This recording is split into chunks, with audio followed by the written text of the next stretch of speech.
Hello दोस्तों, this is Prem Sodani coming up with the next session of our new simplified. और यहाँ पे आज हम न्यू सिंप्लीफाइड में बात करने वाले हैं 13th ब्रिक्स समिट होने वाली है इंडिया में। और इस ब्रिक्स की क्या क्या जो चैलेंजेस हैं, क्या इसके अभी तक बड़े अचीवमेंट रहे हैं और क्या फ्यूचर में कोर्स ऑफ एक्शन होना चाहिए, ये सब हम इसमें बात करेंगे वन बाय वन। तो सारा हिस्ट्री ब्रिक्स की जो है, ब्रिक्स जो है कब बना, वो सब हम एक एक करके इसमें समझेंगे इस वीडियो में।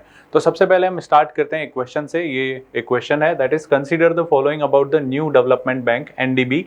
It is a multilateral development bank jointly founded by the BRICS countries at the 6th BRICS summit that happened at Fortaleza, Brazil in 2014।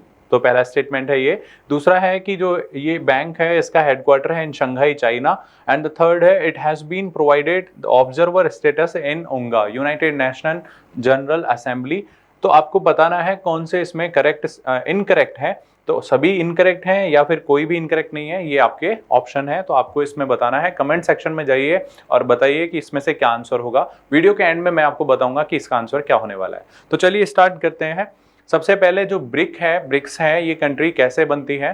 तो ये जो ब्रिक्स जो कंट्रीज हैं, ये पहले 4 कंट्री थी, दैट वाज ब्रिक, है ना। और साउथ अफ्रीका इसमें इंक्लूडेड नहीं था। तो ये 2006 में आइडिया आता है। जो ये लीडर हैं पांचों कंट्रीज के, ये चारों कंट्रीज के, Brazil, Russia, India and China. तो 2006 में ये आइडिया आता है कि हमें क्यों ना हम एकजुट हो जाएं और कुछ ऐसा मैकेनिज्म बनाएं जिसके तहत हम इकोनॉमिक कोऑपरेशन में बढ़ा सकें, सिक्योरिटी और जो भी बाकी चीज़ें हैं, चाहे वो ट्रेड रिलेटेड एक्टिविटीज़ हैं, तो उसमें हम कोऑपरेट कर सकें, राइट। तो इसके चलते हुए 2009 में एक ग्रुप बनाया जाता है और ऑफिशियली उसका नाम होता है ब्रिक कंट्रीज, BRIC कंट्रीज, ठीक है। क्योंकि साउथ अफ्रीका नहीं था, ध्यान रखना, तो ये ब्रिक्स नहीं था, राइट। अब ब्रिक्स जो है वो बन जाता है, पर्टिकुलर ये ब्रिक्स बन जाता है जब साउथ अफ्रीका इसमें ऑफिशियल एंट्री लेता है। और उसके बाद 2010 के बाद से ये ग्रुप जो है वो बन जाता है ब्रिक्स।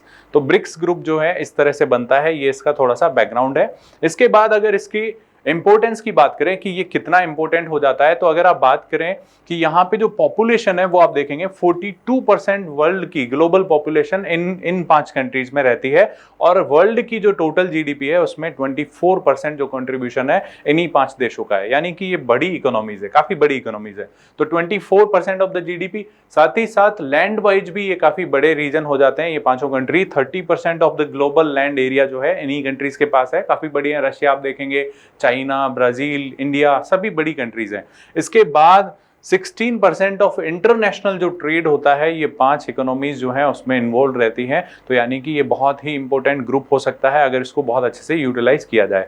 अब देखें अगर ब्रिक्स की हिस्ट्री में तो कैसे इस ग्रुप को यूटिलाइज किया गया। तो इस ग्रुप को अगर आप समझेंगे तो काफी सारे बड़े डेवलपमेंट्स भी हुए हैं और ब्रिक्स कंट्रीज ने काफी बड़े अचीवमेंट भी हासिल किए हैं। उसमें सबसे बड़ा अगर अचीवमेंट देखें तो 6th ब्रिक्स समिट हुई थी फोर्टलाजा, ब्राजील में 2014 में। और वहां से एक ही निकल के आती है, that is new development bank. New development bank के साथ ही कंटिजेंसी रिजर्व अरेंजमेंट भी बनाया जाता है। तो ये बैंक और जो ये कंटिजेंसी अरेंजमेंट है, इनका काम क्या है। तो पहले बैंक का समझते हैं। बैंक क्या करेगी, जो भी ऐसे इंफ्रास्ट्रक्चर रिलेटेड या फिर सस्टेनेबल डेवलपमेंट से रिलेटेड प्रोजेक्ट्स होंगे उनको लोन देना। तो ये एक बड़ा बैंक हमने क्रिएट किया। इसके बाद हमने कंटिजेंसी जो रिजर्व बनाया वो बनाया कि हमें कैसे फाइनेंशियल स्टेबिलिटी रखनी है बरकरार इन सारे देशों की। तो उसके लिए फाइनेंशियल स्टेबिलिटी नेट के तहत इसको बनाया गया, कंटिजेंसी रिजर्व को। यानी कि हम वेस्टर्न साइड के जो डोमिनेटेड इंस्टीट्यूशंस हैं उनको काउंटर कर रहे हैं, यानी उनके ऊपर ज्यादा डिपेंडेंट ना हो, क्योंकि वहां पे जो वेस्ट कंट्रीज हैं उनकी हेजेमनी है। भारत और ये कंट्री हैं, ईस्टर्न साइड की जो भी कंट्रीज हैं, एशियन कंट्रीज हैं, इनका इतना ज्यादा वहां पे से नहीं है। तो पहला बड़ा इशू ही ब्रिक्स के पीछे ये था कि कैसे जो वेस्टर्न डोमिनेटेड इंस्टीट्यूशंस हैं उनके अगेंस्ट हम खुद के इंस्टीट्यूशंस क्रिएट कर सकें। यानी कि जो ग्लोबल ऑर्डर है उसको कैसे सही किया जा सके, वो इसका पहला एम था। ये बड़े अरेंजमेंट के साथ अभी जो है recently vaccine research and development centre बनाने की बात चल रही है। तो ये देखते हैं इन फ्यूचर बनता है कि नहीं। इसके बाद क्रेडिट रेटिंग एजेंसीज, क्योंकि आप देखेंगे जो भी क्रेडिट रेटिंग एजेंसीज हैं वो वेस्टर्न डोमिनेटेड जो एजेंसीज होती हैं वो ज़्यादा अच्छी रेटिंग नहीं देती हैं, खास करके चाहे इंडिया की बात करें या फिर इन जो इमर्जिंग कंट्रीज हैं, इमर्जिंग इकोनॉमीज हैं, उनकी रेटिंग अच्छी नहीं होती है। और रेटिंग अच्छी ना होने के कारण हमारे जो इन्वेस्टमेंट्स होते हैं, जो बाहर से इन्वेस्टमेंट आते हैं, वो कहीं काफ़ी हद तक कम हो जाते हैं। तो इसके चलते हुए हम एक खुद की ब्रिक्स क्रेडिट रेटिंग एजेंसी बनाने की भी यहाँ पे बात कर रहे हैं। तो ये कुछ अचीवमेंट है, ये हो सकता है आगे इन फ्यूचर अचीवमेंट्स हमारे बन जाएं। तो ये कुछ अच्छे इनिशिएटिव्स हैं जो ब्रिक्स कंट्रीज ने साथ में अचीव किए हैं। ओके, अब हम बात करें नेक्स्ट अगर, तो अभी इंडिया में ये मीटिंग होने वाली है और ये 13th ब्रिक्स की समिट है जो इंडिया में होने वाली है। टोटल इंडिया की ये तीसरी समिट है जो इंडिया हेड करने वाला है, राइट। अब इसमें इंडिया ने 4 ऐसे पॉइंट हाईलाइट किए हैं जिन पे शायद ये पूरी समिट जो है वो सेंटर्ड रहेगी। तो पहला बोला गया है कि हमें कैसे मल्टीलेटरल जो इंस्टीट्यूशंस हैं उनमें रिफॉर्म लाने हैं, चाहे वो यूएनएसजी हो, चाहे वो एनएसजी हो, चाहे वो हमारा WHO, क्योंकि WHO का रोल अभी बहुत ज़्यादा क्रिटिसाइज किया गया था ड्यूरिंग दिस पेंडेमिक टाइम।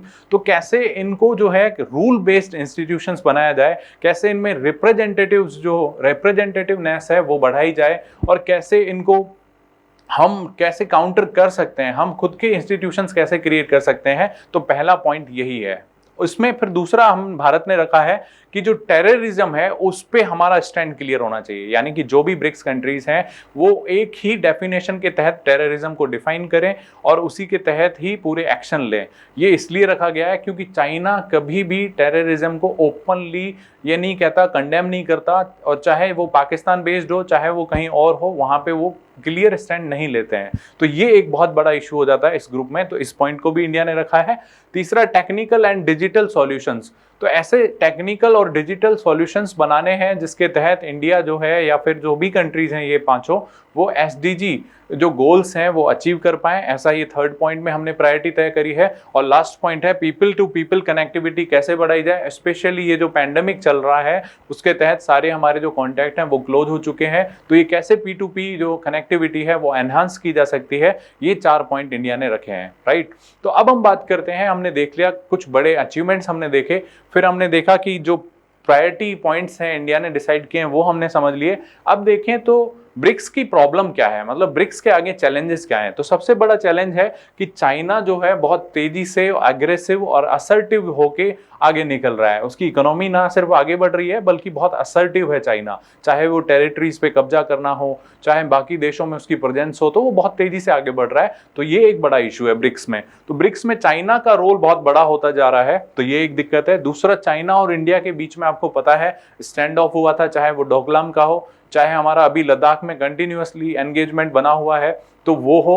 तो इंडिया एंड चाइना जो है उनके बीच में भी काफी डिफरेंसेस हैं, जिसके चलते ब्रिक्स जो है ओवरऑल जो ब्रिक्स के पे ऊपर इम्पैक्ट आ रहा है वो भी काफी ज्यादा है। इसके बाद रशिया और जो चाइना है, इनका वेस्ट जो कंट्रीज हैं उनके साथ कंटिन्यूअसली टकराव चल रहा है, चाहे वो यूएस चाइना का हो, चाहे वो रशिया एंड यूएस का हो। तो ये एक बड़ा कंसर्न हो जाता है इस ग्रुप के लिए, और इसमें इंडिया जो है उसका इंक्लिनेशन यूएस की तरफ होना, तो ये भी एक काफी बड़ी दिक्कत की बात है। इसके बाद अगर इंट्रा ब्रिक्स कंट्रीज की ट्रेड की बात करें तो ब्रिक्स कंट्रीज में भी जो ट्रेड है वो काफी ज्यादा चाइना के फेवर में जाता है। चाइना सबसे ज्यादा यहाँ पे ट्रेड करता है और बाकी जो कंट्रीज हैं वो इतना ज्यादा आपस में ट्रेड नहीं करती हैं, यानी कि जो ट्रेड है उसमें चाइना का बहुत ज्यादा डोमिनेंस है, तो ये भी एक फैक्टर होता है। इसके बाद अगर बात करें तो डाइवर्सिटी की, यानी कि हम जो है सिर्फ 5 देशों का ग्रुप बनाया हुआ है हमने ब्रिक्स, बाकी जो देश हैं जैसे कि कुछ और भी देश इकोनॉमिक इंपॉर्टेंस वाले या फिर यूं कहें जो रीजनल कंट्रीज हैं आसपास की,